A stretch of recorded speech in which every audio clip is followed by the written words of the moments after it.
Hello, everyone. Welcome to the program. This is Politics Today, live on Channels Television. I'm Sean Kimaloe in Abuja. Tonight, we will go to Kogi State, but you imagine and perhaps ask the question, why do we always have the issue of violence when elections are nearing in that north-central state? One of the front runners in the governorship race in Kogi State will be speaking with us tonight on the program. What do they really have for the people of that state? We look at the state of affairs in Kogi State, the violence situation, the agenda of that party, and of course, in the second half of the program, we will be checking out what the federal government's plans and the proposition to alleviate the pains of Nigerians in the aftermath of the removal of fuel subsidy. What did they say they've done? What are they doing? Don't forget, Sarah Bat said, come forward, state governors and government, the monies that have been disbursed, how did you spend it? Come and account to the Nigerian people. Wherever you may be watching, if you are able to collect any of the palliatives, you can tweet to me. Let us know what exactly is happening. Have they started disbursing it? Are they using the money? Or those monies are getting into the hands of private individuals? We need to find out and get people accountable for once.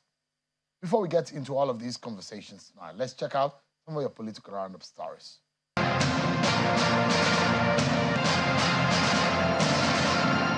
The Governorship Election Petition Tribunal sitting in Umuahia, the Abia State capital, has dismissed the petitions against Governor Alex Oti brought by Oke Ahaiwe of the People's Democratic Party. In a unanimous judgment read by Justice Haruna Goda on behalf of the three-man panel tribunal, held that the petition of the People's Democratic Party, PDP, and its governorship candidate, Oke Ahaiwe, lacks merit and subsequently upheld the election of Governor Oti. The governor of Adamawa State, Umaru Fintiri, has reiterated his administration's commitment in expanding development of the rural communities across the state. The governor stated this while swearing in 32 special advisors at the government house in Yola, the state capital. The governor told the appointees to demonstrate a high sense of responsibility in taking right decisions in the interests of the state. The king of Nembe Kingdom, Edmond Dakoru Mengi XIII, has urged the electorate in Bayelsa State to be wary of politicians that make empty promises during election seasons. The revered monarch gave the council at his palace in Ogbolomodbiri when Governor Doye Diri, his deputy, Senator Lawrence Erujapo, and the People's Democratic Party PDP campaign train visited him to seek royal blessings ahead of November 11 governorship election in the state. Ahead of the November 11, 2023 governorship election in Kogi State, the ruling All Progressives Congress, APC, and the Social Democratic Party, SDP, have continued to engage in a war of words over the fracas that led to the death of a party supporter on September 29, 2023 at Cotton Cafe on the outskirts of the state capital. Addressing separate news conferences in Lokoja, the APC claims the SDP is responsible for the mayhem that led to the death, while the SDP is accusing the ruling party of disrupting its campaign plans in order to destroy the image of the party in the state. The New Nigeria People's Party, NNPP, is warning some officials and members of the party using its platform to negotiate for political appointments. At the news conference in Abuja, the acting deputy national chairman of the party, Mr. Nweze Onu, notes that some officials have continued to use the party to negotiate with governments in power, both at national and state levels, instead of contesting elections. Mr. Onu therefore warned members against anti-party activities, as it will not hesitate to sanction any members involved in such acts. Ahead of the off-season election in Imo, Kogi, and Bayelsa State, a civil society group is asking the Independent National Electoral Commission, INEC, political parties, and their candidates to ensure that the election is free, fair, and credible. Addressing a news conference in Abuja, the group cautioned political gladiators from within and outside the state to allow the process run free and fair.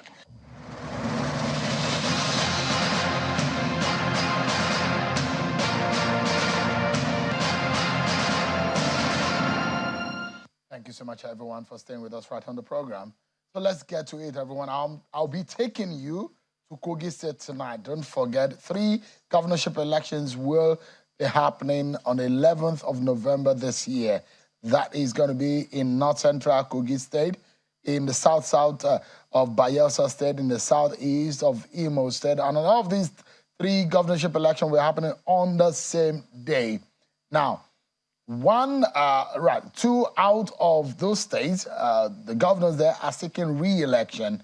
In Kogi State, Governor Yaya Bello of the APC has done a 2-term, and the APC wants a situation where there will be another APC governor, or the other political parties in the race who say they are going to take APC out of prominence in that state. There are a lot of ethnic politics that is happening, a lot of violence that we have seen. In fact, in the last few days, the APC and the SDP have engaged in war of words and over the death of one of the supporters in an area very close to the state capital.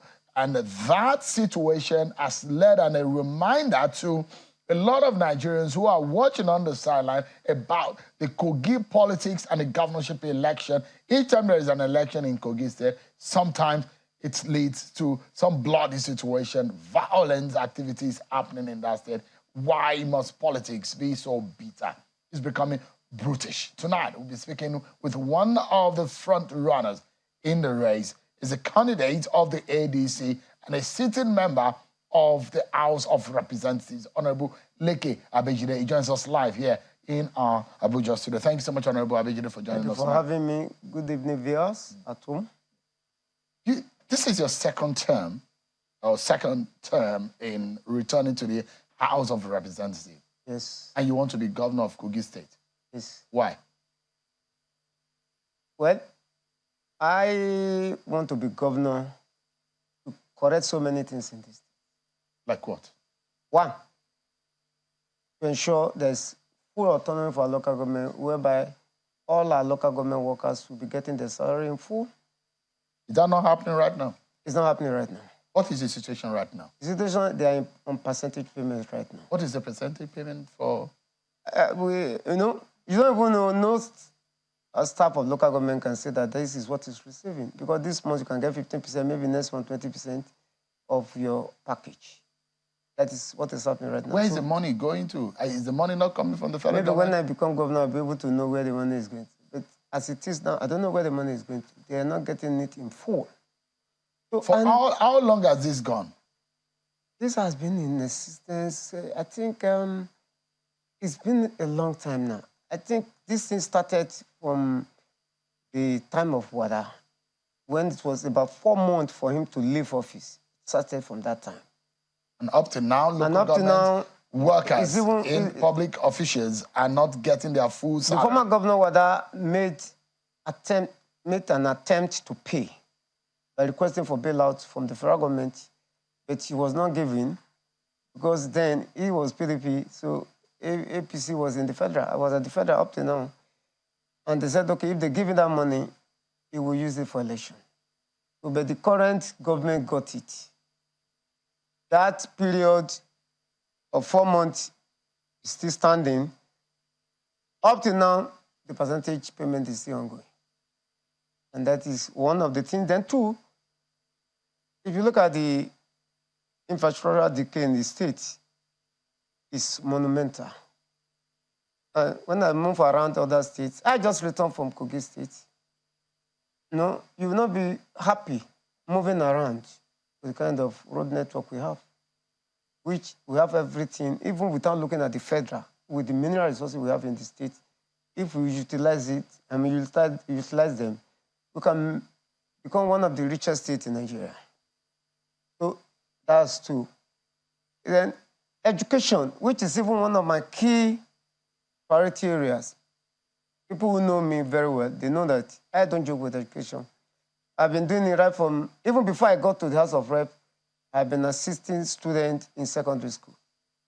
When I got to the government, into government in 2019, I've been the one that have been taking care of wire fees for public and private schools in my federal constituency, going to 6 years. So, where do you get this money from?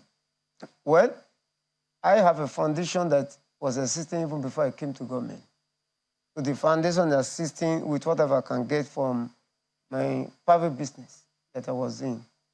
So God has blessed you? God has blessed me. You're a rich man. I give God the glory. Before you got into the House of Reps? I was a man of means before I got to the House of Reps. So I got to the pinnacle of my career in the maritime sector before I came to government. So when you get into government, getting public funds into your own private pocket won't be the issue. Is that a promise? What I even get in National Assembly is not enough to take care of my people. If I'm doing that, my name will have spoiled before then. And that's why you see I could win anytime, any day with small party. So if you look at it now, and I'm wondering why you think that you are the kind of person Kogi people need as their governor. Why do you think that the Kogi people need you? Why do you think that you can't be their governor? Do you have what it takes to be their governor? That's from, when you want to test anybody in any position, give him small position and test whether he will perform or not. But from what I've done as a member of House of Representatives, even beyond my own mandate, construction of roads is not supposed to be my mandate. But I have done a lot of roads in my federal constituency. Any road you see there today that is newly done is through me. So if you are asking us to judge you by your legislative duties, because what you're asking for now is an executive power to be the #1 citizen of that state. Those are two different kind of mandate entirely. So the question is, why do you think you deserve or you are fit for the office of the governor of Kogi State? Why I think that I fit for that office is because I will be able to take care of the welfare of the people. How would you do it? You have the wherewithal in terms of technical and knowledge base. But I have been in public office now, it's going to 5 years. That is not only what it needs to be a governor. What it needs to be a governor is, what do you need? To be a governor of a state. Number one, you are the chief security officer of your own state. Then you should be able to protect the assets of your citizens and make sure there is peace in every area of the state. Then you should be able to take care of the welfare of the citizen using the resources available in the state. It's not my money that I'm going to use to do all this. The resources of the state is what I'm going to use. And if you talk of the knowledge, I have it. And I have demonstrated it as a member of House of Reps. Academically, you are qualified. Academically and even practically. Academically, how would you defend your qualification academically? Academically, I'm a master's degree holder. In what? I have BSc in economics, a master in business administration from Ahmadu Bello University, Zaria. And as I'm talking now, most of my classmates may be watching. They are there. Some are in CBN here. Many are in top places. So if you ask me to go and bring my classmates, I don't need to go far. So academically, the qualification is there. So your certificate? Politically, the qualification is there. You have the certificate. It's intact. It's intact, everything. And the knowledge base is there also. It's there also. So let me just... I came from a private sector background. So, and in private sector, what we know about is most with is efficiency. And that is what you can know me for. In terms of deliverables in political office, which my constituent can testify to. In the last general election, my results that I got during the election testified to the good job I have done. When I contested in 2019, the margin between me and the runner-up was just like 5,000, like around 6,000. But in this one, because of my performance, I've been tested and trusted. The difference was like 13,000 plus votes. So if I have not done well, people wouldn't have been looking for me to even run for this office of governor that I'm trying to do. So let's check out a few things about Kogi State that you are hoping to either change, fix, or to improve on. For example, in terms of the economy, what is the state of the economy? How does Kogi State rank? What do you know about the Kogi State economy? And what are you planning to do? Yeah, people always say Kogi State is a civil service state, and I disagree with them. Kogi State has all it takes to be one of the most economically developed states in this country. In the state, we have 28 mineral resources. Just one out of it is what Dangote used. That's the limestone to become one of the richest men in Africa. You know, that's Obajano cement. It's in Kogi State, you are aware. It's even in my Central District. It's in Kogi West, Central District. And we have it even in my own local government. Another company has come to set up the manga company, something like that. Has come to set up. We have gold. In my own local government, we have crude oil just discovered in my own local government. And even right now, Kogi State is one of the states that has not been, a part of the oil-producing states. Though I don't know the quantum of oil discovered or getting from there, I cannot see. But I know something is coming out there. So if look at the economy of the state, if we utilize all these mineral resources very well, we will not be looking at the federal so much. Do you have an idea of the IGR of Kogi State at the moment? Nobody knows the IGR of the state. But the state government has always put it out there. And in fact, they said that they are targeting 36 billion IGR in 2023. They've claimed that they met about 300 in Kogi State. They claimed that they met about 300 million and they were going to increase it to about 1.5 billion and in fact move it. But I'm asking you, if you do not presently know the indices and the statistics, but I've asked you because your area of expertise in terms of your education is in the area of economy and business management. Yeah.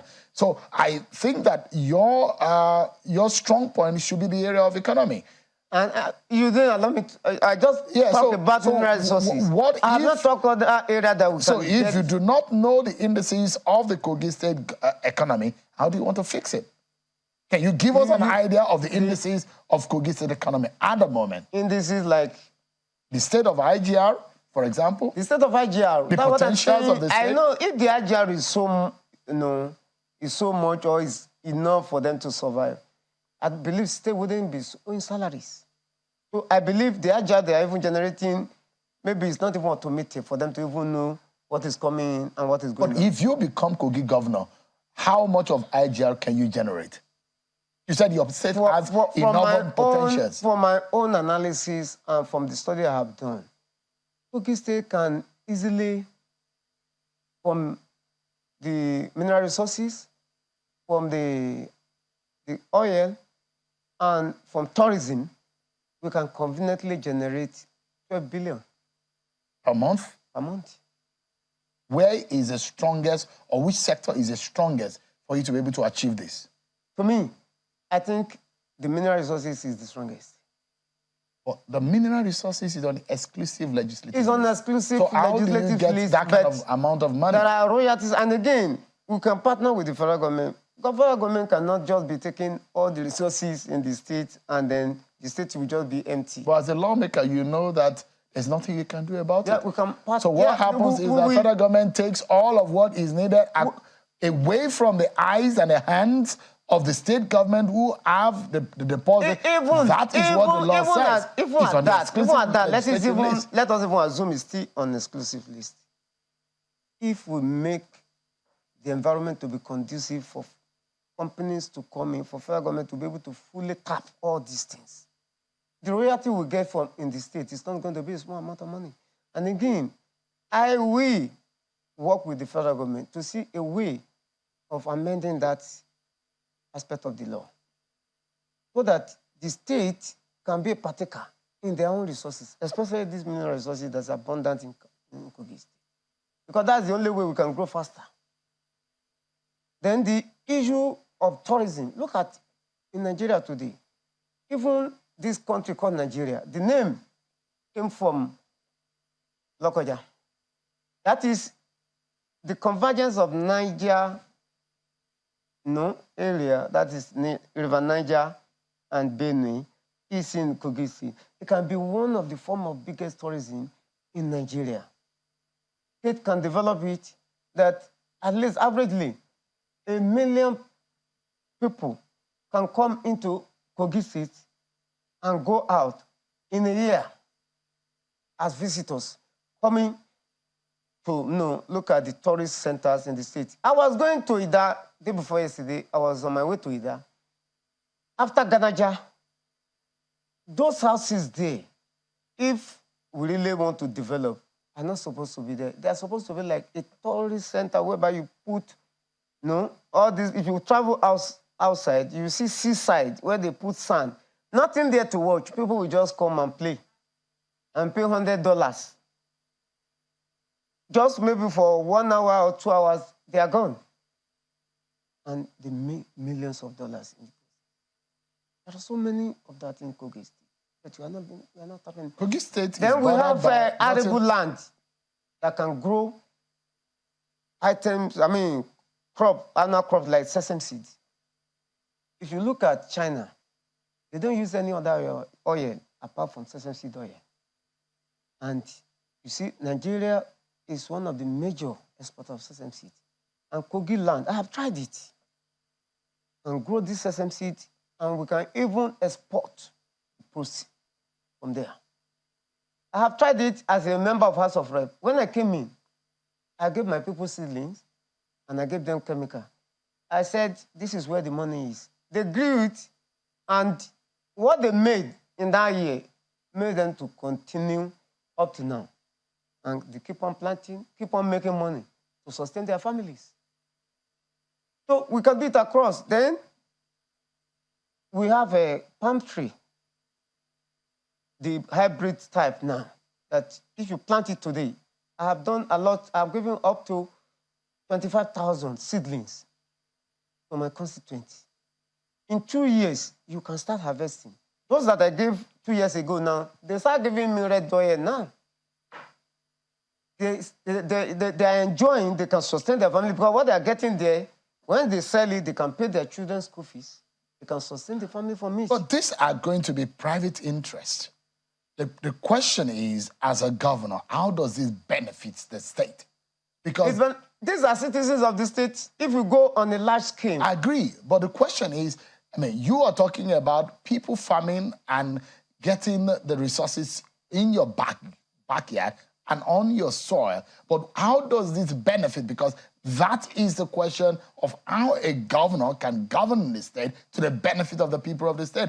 How does it benefit the Kogi State people? You mean all those things have enumerated? How does this accrue what benefits the people of the state? Number one, you have taken unemployment away from these people. This can employ millions of youths. You have taken unemployment away. You have given them self-reliance instead of them focusing on government job alone. Are you thinking of the state in itself? Because, largely the state is supposed to give an environment for private sector to thrive. Yes. But are you thinking that it is a time now for the state, like we had it in the Second Republic, where different regions of the country were responsible in when Nigeria was majorly an export-driven environment, when we were an agric environment that we were able to push to the rest of the world products from Nigeria and produce from Nigeria. Are you thinking that it will come to a point that Kogi State might be able to feed the nation and, in fact, the rest of the world from what is being produced in their land? We may not be able to feed the nation, but I believe we can do a lot. But what exactly do you think, in specific, for example?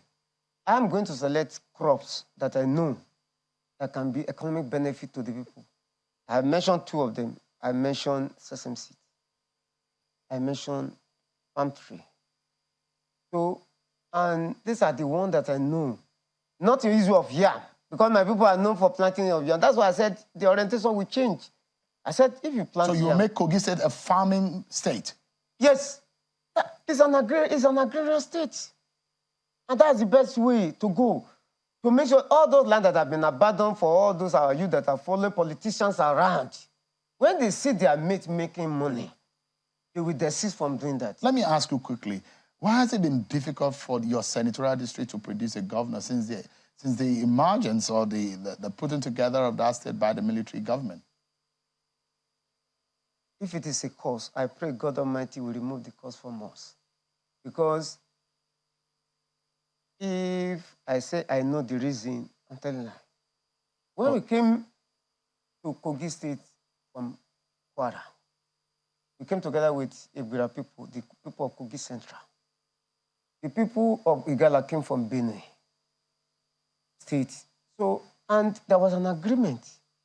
Chief SB Awoni of blessed memory was one that solved the problem.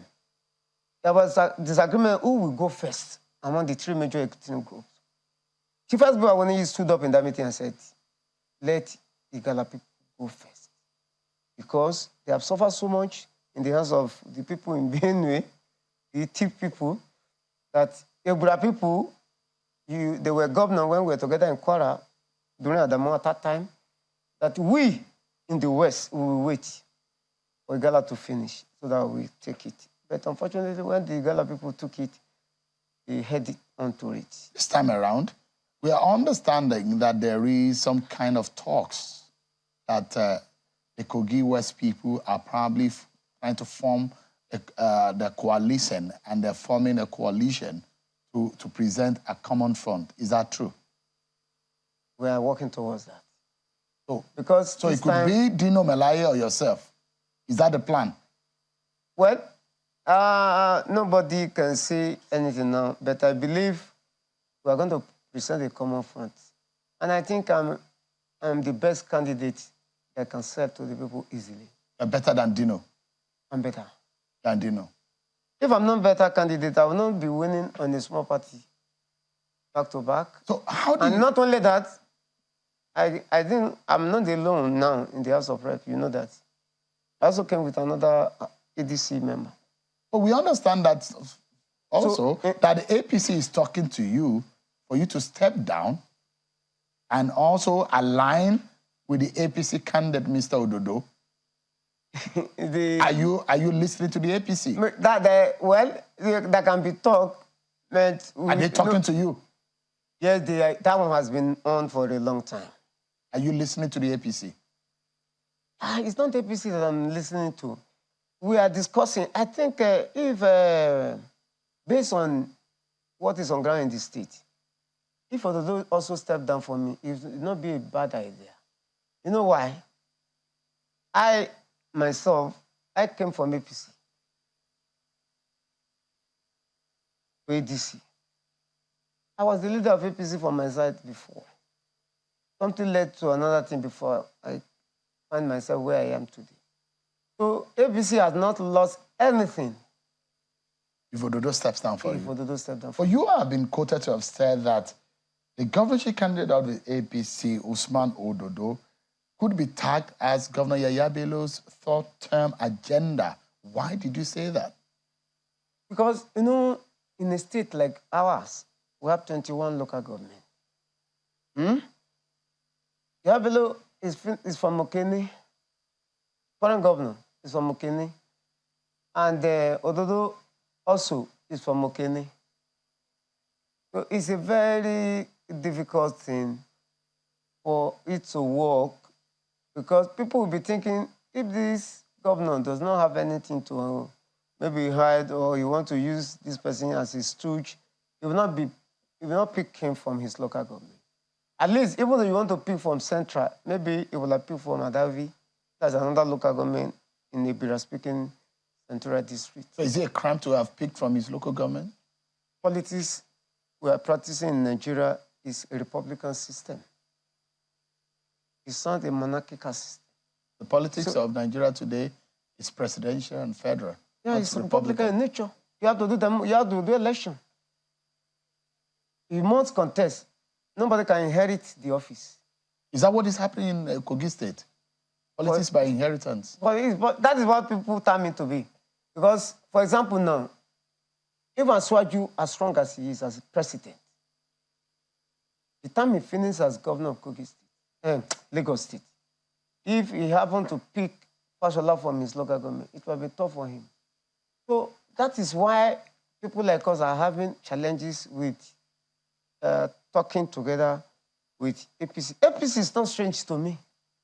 I was the the leader of Aswaju Conference Campaign Organization in Kogi State in Aswaju election. I know what I did. I did a lot of things. And Senator Karimi, I'm on air.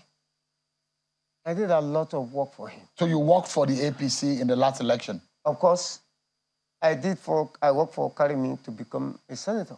And you worked for Asiwaju? I gave him the highest votes. You worked for Bola Tinubu in the presidential election in 2023? That's why you got almost the same result I got in my Did you work for him? I work day and night and campaign. As a member of the ADC? As a member of ADC. That's some kind of anti-party activity, right? That one is not anti-party. That's why you're a leader. You know, I told you, my origin is APC, right from time. I told you from the beginning of this conversation that even to tomorrow, any party I go, Aswaju remains my leader. I don't have any other So leader. if the president tells you tomorrow to step down for Ododo, would you do that? The president is a politician. He knows what to say and he knows what to do. It's not, you know, the president we have now is a real politician.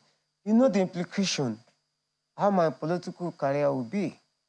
So it's not something, president himself will not say it. All right. President knows how to play the game. Let me there are some issues within your party. And there are those who believe that even outside your party, there are the money bags. How do you contend with the internal problem and the external problem? Money bags. There are the money bags on the outside. And they see your party as a small political party in Kogi State. And you have some internal problems in the ADC, in your party. How do you explain this? We don't have any internal problem in my party. You don't have any issues with anybody? No issue in my party. Or you deny having any issues? We don't have any issue. How do you deal with the external problem? Like the money bags. Those who feel that your party is a small My party is not small in Kogi State. That's what I'm telling you. I'm from Kogi West Central District. We have 3 federal constituencies. ADC won 2. APC won 1. PDP nothing. In the State Assembly, ADC also won. At least. Now we won 2, they took 1 away. So that one we are contending in court. Then PDP did not even win anything. Where do you So we are the second largest after APC. Where do you see yourself ranking in this election? First, second, third? I will come first. You will beat Ododo, you will beat Dino. And you bring Murtala Ajaka. When it comes to this contest, the result will show. All right. We need to leave it at that. Thank you so much, Honorable Leke Abejide, a sitting member of the House of Representatives and a member of the governorship candidate of the ADC ahead of the November 11th governorship election in that state. One in the series of conversation we'll be having with those who are seeking the office of governor in the 3 states. We'll be having an election on that day. Thanks so much indeed for coming tonight. Thank you for having me. I appreciate it. We'll take a break, everyone. When we come, we're talking about some federal issues relating to the palliatives. Will there be some kind of increment in price of petrol? Let me know what your views are, everyone. We'll return after this break. My next guest will be engaging us on that. So much, everyone, for staying with us right here on the program. Let's now take the conversation about the agreement between the federal government and the Nigerian Labour. Now, the Labour has agreed that it will suspend the strike for 30 days. It means that the federal government needs to deliver on its plan. But again, what a lot of people are not looking critically at is those things that the federal government promised to do, are they doing it? Serap had gone to town to say the state government, some of them have been given 2 billion naira as a first installment in the 5 billion earmark to be disbursed to the 36th state of the Federation and the FCT. How have they spent it? They should come forward to account for these monies tonight. We shall be engaging the president of the Trade Union Congress, who also is the president of Pengesan, because this is what the NNPC released earlier today. The NNPC had come to town to say it's against the talks in town that there are possibilities of the increment in price of petrol, that will not happen in any of the NNPC dispensing stations. Let's speak with Comrade Festus Osifo. the president of TUC and Pengerson. Thank you so much indeed for your time tonight. Thank you so much, Sheun. Good evening, and good evening, viewers. Thank you so much. Did you also hear that there are possibilities of the hike in price of petrol? Yes, the speculation has actually been there, looking at the fundamentals, because two basic things that contribute to the pricing today is actually the exchange rate and the price of the crude in international market. You know, in the last few weeks, the price of crude has actually been going up, inching towards $95 per barrel. So based on that, there are speculations that there may be increase in the price of PMS. But behind the scene, we have been engaging government and trying to make them understand that there is no basis for that.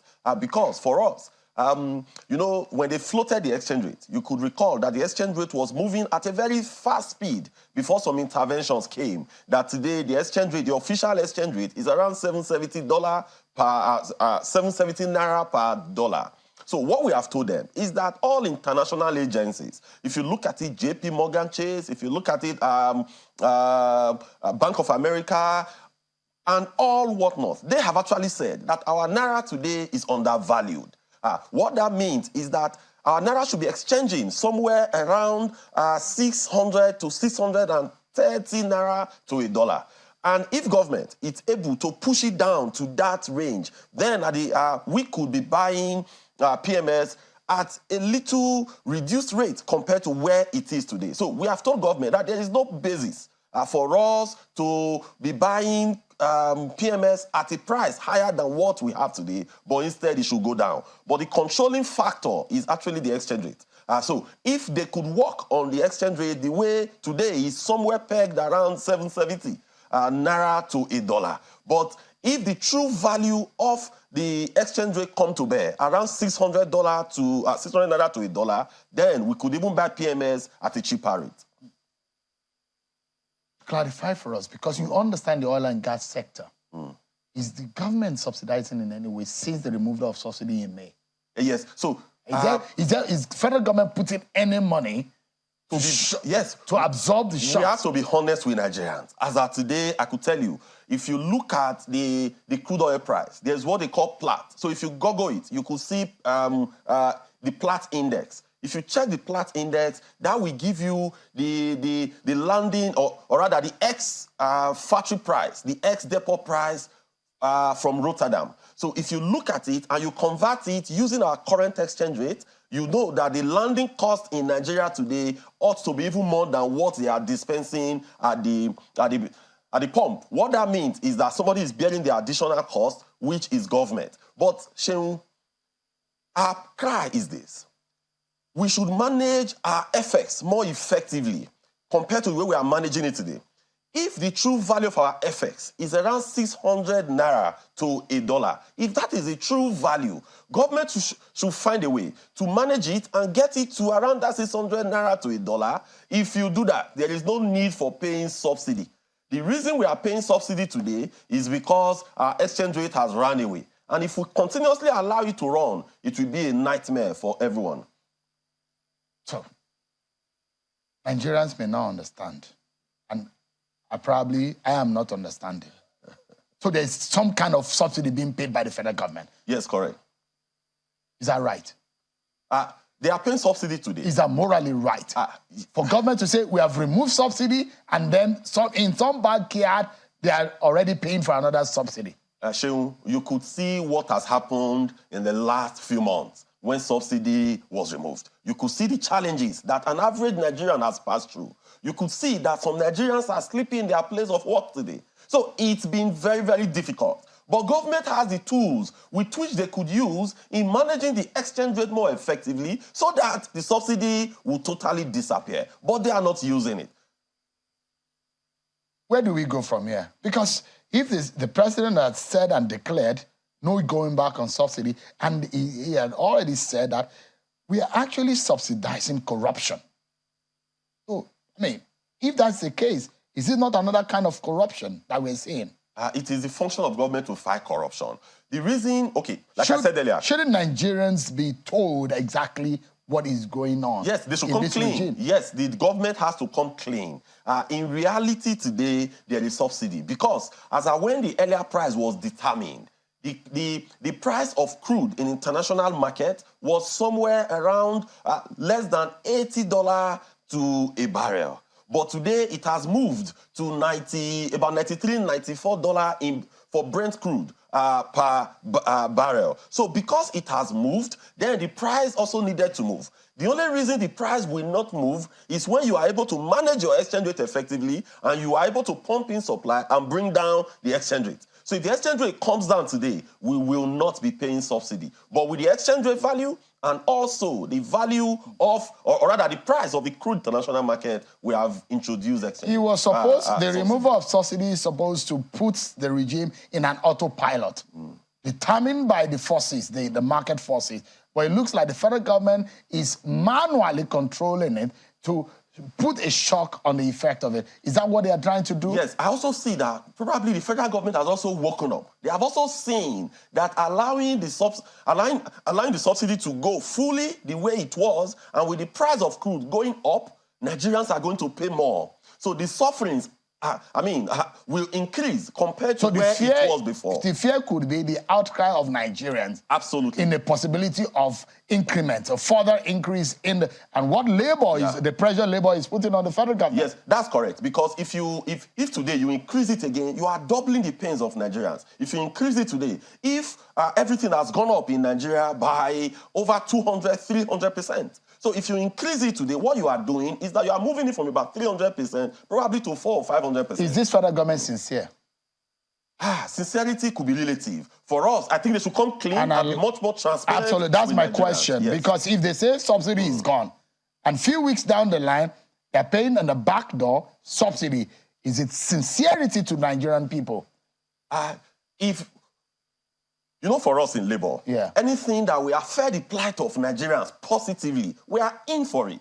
Because with the exchange rate today, like as I have said, and the price of crude, if they don't manage it very well, then we could not be buying, the pump price could rise to somewhere around maybe 800 or 850 naira per litre. And that will impoverish Nigerians. Just like we see in some other countries. Yeah, absolutely, because it goes up and down. Yeah. So, you told me, and you made a promise on this program, that the labor union will put pressure on the state, and you have your men in your committees to monitor what is going on. One is the state of the refineries. Second is the disbursement of these palliatives. What do you know now? Yes, correct. So for us, like I said in one of your programs, that we actually set up a committee at the zonal level across the 6 geopolitical zones to collate reports on what each of the states have done. But when we set up that committee, we wanted to set a benchmark from the national level. And that benchmark was actually set on Monday. On Monday night, we set that benchmark by saying that the federal government has agreed to pay the federal workers 35,000 naira per month as wage award. So since that benchmark has been set, some states that hitherto was thinking of paying about 15,000, 20,000 naira, they have said that they are going to key in and also pay their state workers a wage award of 35,000 naira. So because that benchmark came on Tuesday, so what we are now doing is to restudy the entire environment and see which of the states have agreed to pay the 35,000 naira and which of the states is still going to do something below that. So today, the scorecard is almost out there, and I can promise you that between now and the next 1 week, we are going to release a report cut across the 36 states of the Federation and FCT. And in this report, we are going to categorically state what each of these states are doing. And beyond that as well, also relating to the palliatives, the 2 billion naira that the federal government has released to the state. Part of what we are also doing is that we are looking at how these states are utilizing it. So in the report that we are going to release very, very soon, this is going to be part of it. One, what are the state government doing in order to look at the plight of workers in their state, and also how are they distributing the 2 billion naira initial palliatives that was sent to them. So this will, the report will come out before the end of next week, maximum. Do you think that the state government are properly disbursing the 2 billion, initial 2 billion that have been injected into the state for palliatives? Yeah, some states are. From what I could see from that report, some states are, but you still have other states that are not. Some states are not, but some states are. But just be patient a bit. You will see the report from the Trade Union Congress of Nigeria on on the categorization of these states. The states that are using it effectively, the ones that we don't know what they are doing, and the ones that we can't really say anything about. There were people who were pessimistic. Yeah. Like giving this money directly to the state is a problem. Absolutely. It will go into private hands. Yes. There are those who have attacked the governors to say, look, some of these governors, we use this money in the way that is not supposed to be used. Yes. And these are going to be a political tool for the parties that are ruling the state. And there are those of us who think that give these state governors a chance, a benefit of the doubt. Let us see how they use it. Serap has come forward to say, governors, state government, be accountable. What have you used these monies for? Yes. So historically, as you could see, historical perspective, you saw what happened in COVID. You saw when some monies were being released by the past government of President Muhammadu Buhari, that some of the states, palliatives were given to them. What happened to the palliatives? Some of them were getting rotting in the warehouses. And some of the monies that were released to them as bailout to the states to pay salaries, some of these states diverted the money. So that is why this time around, we said, no, we are not going to wait until you fail, but we are going to chase you, we are going to follow you, and we are going to let Nigerians know the states that are using the funds effectively and the ones that are not using it effectively at all. When the report is out, you'll be the first to know. We are going to release the holistic report, and we're going to tell Nigerians what the state governors are doing currently with the funds that are released to them. If they are using it for other purpose, diversionary means that is not really what it's meant for. We also let Nigerians. It was a sad scenario during the COVID period where we saw Indomie were being hoarded. Absolutely. And some of these things went to waste at the end of the day. It's a sad one. But I understand that, you wear two caps tonight as the TUC president and also the president of Pengasan. And I know the efforts of your association. I saw that Pengasan is planning an energy labor summit. What is that about? Yes, so last year, as Pengasan, we came together and we decided, the National Executive Council of Pengasan decided to start hosting Energy and Labor Summit on an annual basis. So the first or the media edition of this summit was actually held last year, where we discussed issues that are relating to energy transition, issues relating to on crude oil theft. So that was the maiden edition last year. So we brought industry players together in order to look at these issues, and at the end of the day, a communique was released. At the end of the day, we use this as a basis for engaging government.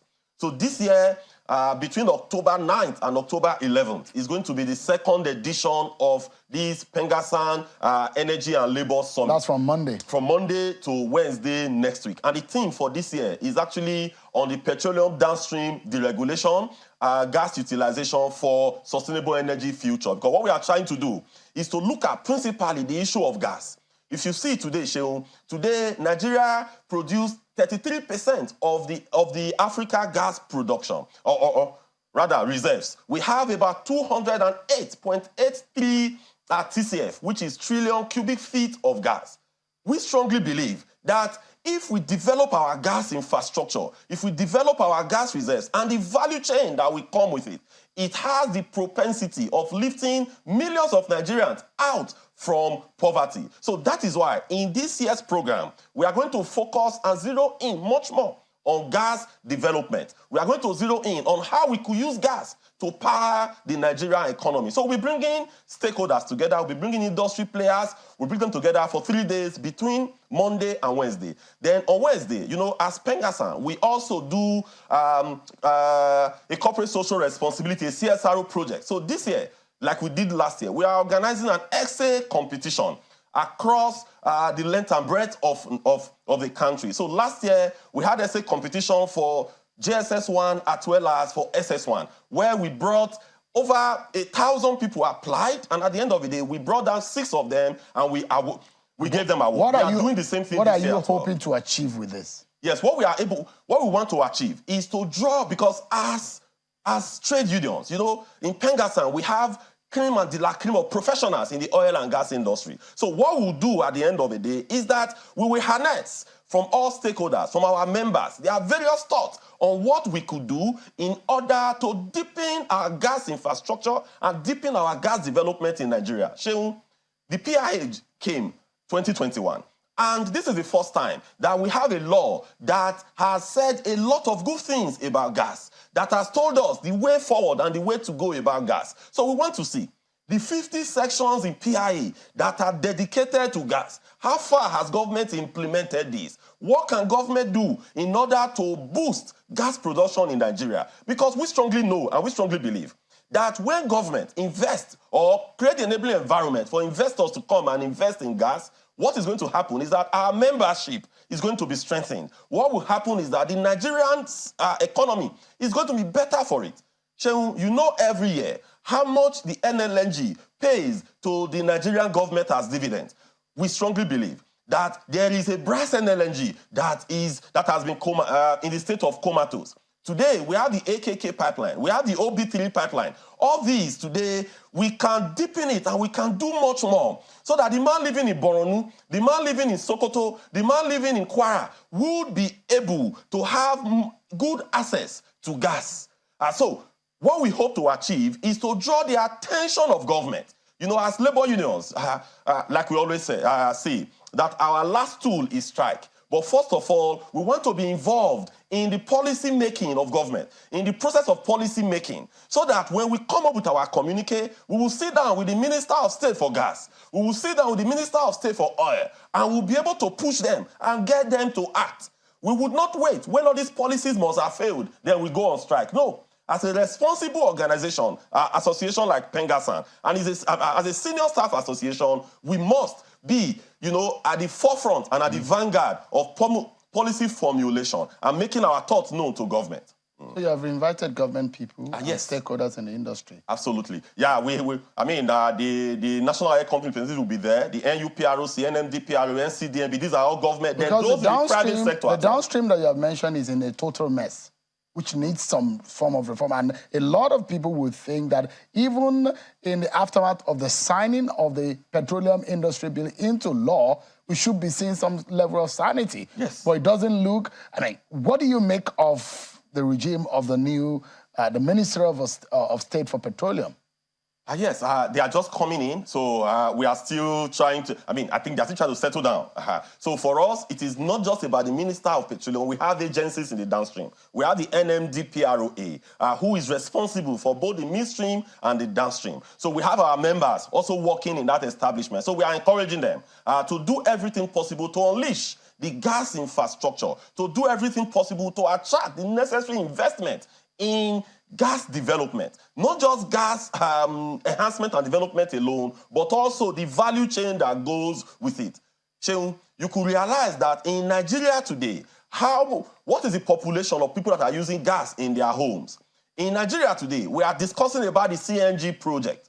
But all these could not be realized if there is no sufficient infrastructure along that value chain. So what we are trying to do is to draw the consciousness of government so that let them implement the PIA swiftly, most especially as it has to do with gas. Right. Because we strongly believe that gas could revolutionize the Nigerian economy. So that is actually the reason that Pengasan Energy and Labour Summit is focusing much more on gas development and the downstream deregulation this year. And thank you so much indeed, Festus Osifo, President TUC and President of Pengasan.